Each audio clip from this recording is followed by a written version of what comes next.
Dictation में किसी भी प्रकार के सुधार की दशा में ज़रूर कमेंट करके बताएं और लिखने के बाद आपको डिक्टेशन कैसा लगता है ये भी कमेंट करके ज़रूर बताएं। ज़्यादा समय ना लेते हुए डिक्टेशन स्टार्ट करती हूँ। 100 शब्द प्रति मिनट की गति से डिक्टेशन स्टार्ट होगा 5 सेकंड के बाद।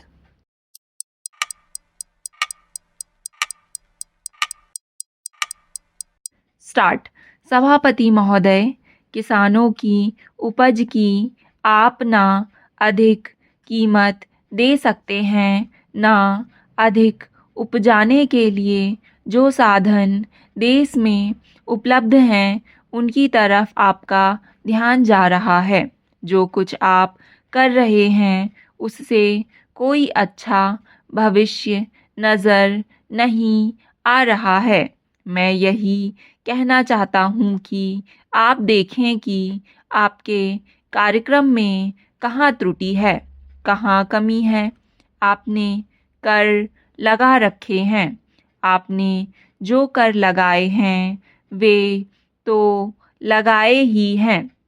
हमारे प्रदेश में तो ज़मीन पर 25% ज़्यादा कर भी लगा दिया गया है। इतना बोझ अगर किसान पर होगा तो उसकी कमर टूट जाएगी। वह पहले से टूटी जा रही है, लेकिन वे इन करों को देने के लिए भी तैयार हैं। यदि आप उस तरह के साधन उन किसानों के लिए तैयार करें। हमारे उत्तर प्रदेश के कुछ ज़िले हैं, पूर्वी ज़िले हैं, जहाँ पर बहुत बुरी स्थिति है। हमारे सदन के एक सदस्य ने रो रो कर आपको यह बताया था कि वहाँ लोगों को 2 रुपए मज़दूरी में मिलता है। इतनी ही एक दिन की उनकी मज़दूरी है। सरकार ने एक आयोग की नियुक्ति की थी ताकि वहाँ पर कुछ विकास के कार्य किए जाएं। वह योजना भी अब खटाई में पड़ गई है। आपका ध्यान इन समस्त चीज़ों की ओर कैसे दिलाया जाए, कैसे आपका ध्यान इन सभी कठिनाइयों की ओर आकर्षित किया जाए, समझ में नहीं आता है। यातायात के साधनों की स्थिति यह है कि ट्रेनों में दूसरे दर्जे में भीड़ भाड़ का कोई ठिकाना नहीं है, उसकी कोई सीमा नहीं है।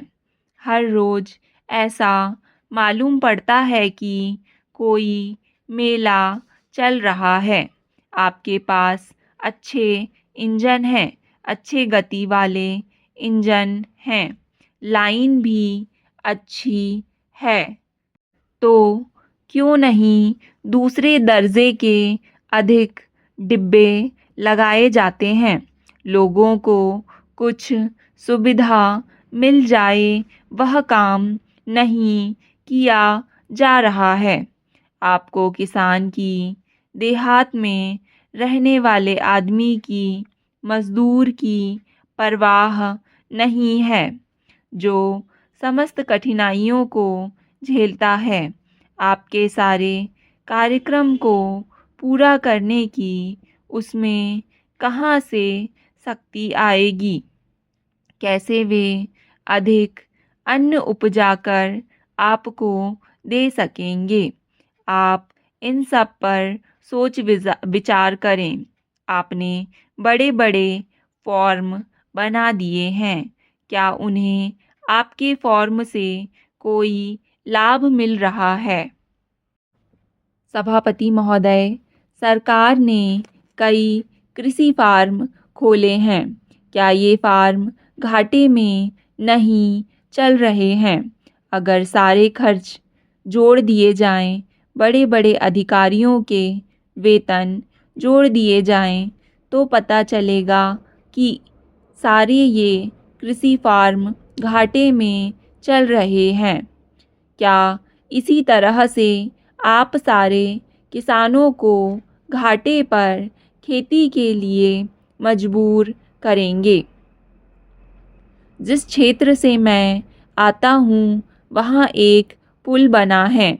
मैंने 10 वर्ष तक अपनी विधानसभा में इस पुल के लिए कोशिश की है।